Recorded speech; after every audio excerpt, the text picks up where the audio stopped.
sa Dios, ug ang tanan igadugang kanimo. Alleluia. Ang Ginoo manakan ninyo. Manasab kini, Ang Ebanghelyo sumala ni San Lucas. himiyaon ikaw o Ginoo. Unya, naglalis ang mga tinunan kung kinsa ang labing dako kanila. Naywalo si Jesus sa ilang gihunahuna. Busa mikuha siya o bata, ipatindog niya sa ilang kiliran, o miingon kanila, ang mudawat naning bata sa akong ngalan, mudawat kanako, o ang mudawat kanako, mudawat usab kaniya, nga nagpadala kanako. Kaya ang labing ubos kaninyong tanan, mo ang labing dako. Si Juan mingon kaniya, magtutudlo, nakita kamig tao nga sa imong ngalan, naghingilin o mga yawa, o gamo siyang gidid-an, kaya dili man siya sakop sa atong pundok. Ayaw siya pagdid-i, mingon si Jesus kaniya, o sa ubang mga tinunan. Kaya ang dili batok kaninyo, dapig kaninyo. Ang Ebanghelyo sa Ginoo. Dayon ikaw, Kristo. Maayong gabi na itong tanan.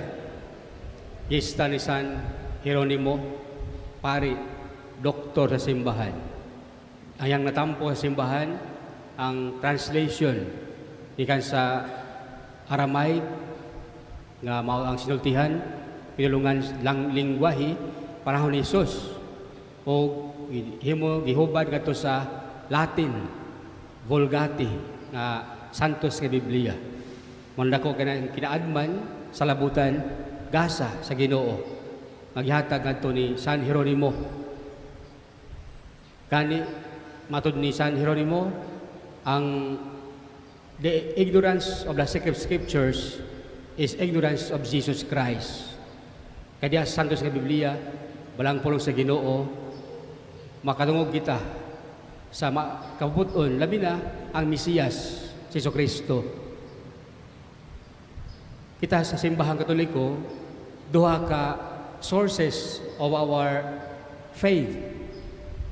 Atong pagtuo diya sa balaang kasulatan o gitawag sacred traditions. So sacred scriptures and sacred traditions. Muna diya sa simbahan.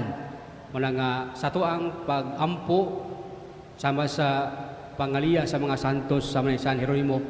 Kung sa ka gamhanan ang pulong sa Ginoo sama sa natabo sa unang pagbasa sa kinabuhi ni Job. Gisulayan si Job ni Satanas.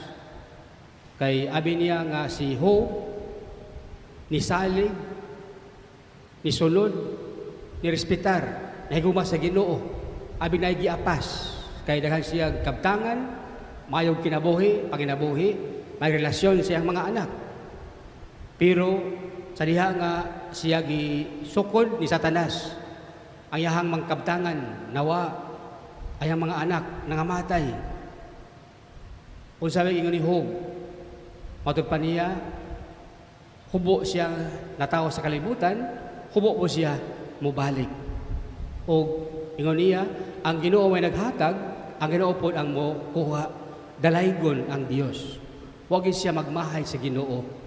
Nituman, respetar niya po siya sa Ginoo kung sa tabo siyang kinabuhi. Inala siya ka matinud-anon ang pagsunod sa Ginoo.